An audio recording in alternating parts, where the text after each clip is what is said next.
ಪಕ್ಕದ ಮನೆಯವರ ತೋಟದಲ್ಲಿ ಚಿಕ್ಕು ಬಾರಿ ಇತ್ತು, ದೊಡ್ಡದು. ಅದನ್ನು ನೋಡ್ಲಿಕ್ಕೆ ನನ್ಗೆ ಆಗ್ಲಿಲ್ಲ. ನಾನು ಹೋಗಿ ಒಂದೆರಡು ತೆಗೆಯುವ ಅಂತ ಹೋದದ್ದು. ಮತ್ತೆ ಧರ್ಮಕ್ಕೆ ಸಿಕ್ಕಿದ್ದು ಉಂಟಲ್ಲ, ಅದ್ರಲ್ಲಿ ರುಚಿ ಜಾಸ್ತಿ. ಔಷಧಿ ತಗೊಳ್ಳಿಕ್ಕೆ ಹೋಗುವಾಗ ತೋಟದ ಇರುವೆಗೆ ಸಹ ಗೊತ್ತಾಗಿ ನಂಗೆ ಸಮ ಕಚ್ಚಿದೆ. ಉಡುಪಿ ಮಂಗಳೂರು ಕಡೆ ತೋಟ ಹೇಗುಂಟು ಅಂತ ನೋಡಿ ಬನ್ನಿ. ವಿಷಯ ಎಂತ ಅಂದ್ರೆ, ಬೇರೆಯವರ ತೋಟಕ್ಕೆ ಹೋಗಿ ಅವರ ತೋಟದ ಸುತ್ತಮುತ್ತ ಒಂದು ಸುತ್ತದೇ ಬಾರಿ ಖುಷಿ ಆಗ್ತದೆ. ನಮ್ಮ ಊರಲ್ಲಿ ಊರಿದು ಮಲ್ಲಿಗೆ ಸಹ ಆಗ್ತದೆ. ಆಮೇಲೆ ನಮ್ಮನೆದು ಬಾಳೆ ಗಿಡ, ಈ ನೋಣಿ ಫಲ, ಬದನೆ, ಪೇರಳೆ, ನುಗ್ಗೆಕಾಯಿ, ಆಮೇಲೆ ಹಸಿರು ಮತ್ತೆ ಕೆಂಪು ಹರಿವೆ, ಪೈನಾಪಲ್, ಅಲೋವೆರಾ, ಬೆಂಡೆಕಾಯಿ, ಆಮೇಲೆ ಕುಂಬಳ.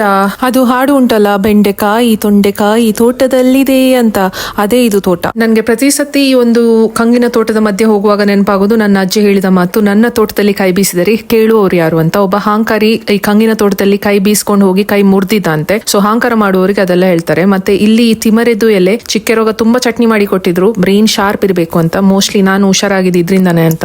ಬೇರೆಯವರ ತೋಟಕ್ಕೆ ಹೋಗೋದಕ್ಕಿಂತ ಮುಂಚೆ ಅವರ ನಾಯಿದು ಫ್ರೆಂಡ್ಶಿಪ್ ಮಾಡಿರ್ಬೇಕು. ಇವರ ತೋಟದಲ್ಲಿ 3 ನಾಯಿ ಉಂಟು. ಇದು ಕಚ್ಚಿದ್ರೆ ನನ್ನ ಗತಿ ಅದೋ ಗತಿ. ಮತ್ತೆ ಈ ಪಪ್ಪಾಯ ಉಂಟಲ್ಲ, ಅದು ಒಂಥರ ನಾಯ್ಸ್ ಅಂತೆ. ಹೀಗೆ ಬಿಸಾಡಿದ್ರೆ ಅಲ್ಲೇ ಚಿಗುರು ಹೊಡೆದು ತುಂಬಾ ಪಪ್ಪಾಯ ಆಗ್ತದೆ. ಚಿಕ್ಕಿರುವಾಗ ತೆಂಗಿನಕಾಯಿ ಬೀಳ್ಲಿಕ್ಕೆ ಕಾಯ್ತಾ ಇದ್ದೆ ನಾನು. ಯಾವ್ದಾದ್ರು ಮನೆದು ತೆಂಗಿನಕಾಯಿ ಟಪ್ ಅಂತ ಬಿದ್ರೆ ಓಡಿ ಹೋಗಿ ಇಟ್ಕೊಂಡ್ ಬರ್ತಾ ಇದ್ದೆ. ಈಗ ಅದೆಲ್ಲ ಮಾಡುದಿಲ್ಲ ಆಯ್ತಾ. ಇದು ಮದ್ರಂಗಿದು ಎಲೆ ಈಗ ಎಲ್ಲ ಟ್ಯೂಬ್ ಅಲ್ಲಿ ಬರ್ತದೆ. ಮತ್ತೆ ಇದು ರಾಮಫಲದ ಫಸ್ಟ್ ಹೂ. ಗೇರು ಹಣ್ಣು ಆಗ್ಲಿಕ್ಕೆ ಹೂ ಬಿಟ್ಟಿದೆ ಗೇರು ಮರದಲ್ಲಿ, ಕೇಪುಲದ ಹೂ.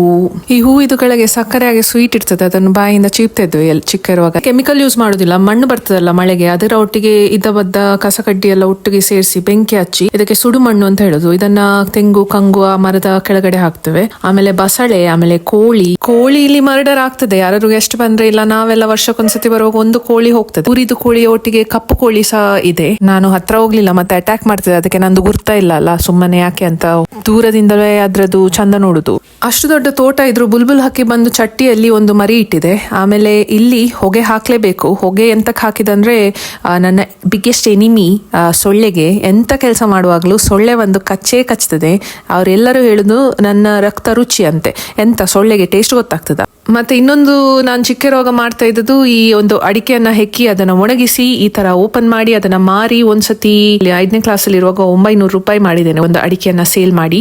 ಸೊ ಇದೆಲ್ಲ ನಂದು ಒಂದು ಬಿಸ್ನೆಸ್ ಇತ್ತು ಚಿಕ್ಕ ಇರುವಾಗ.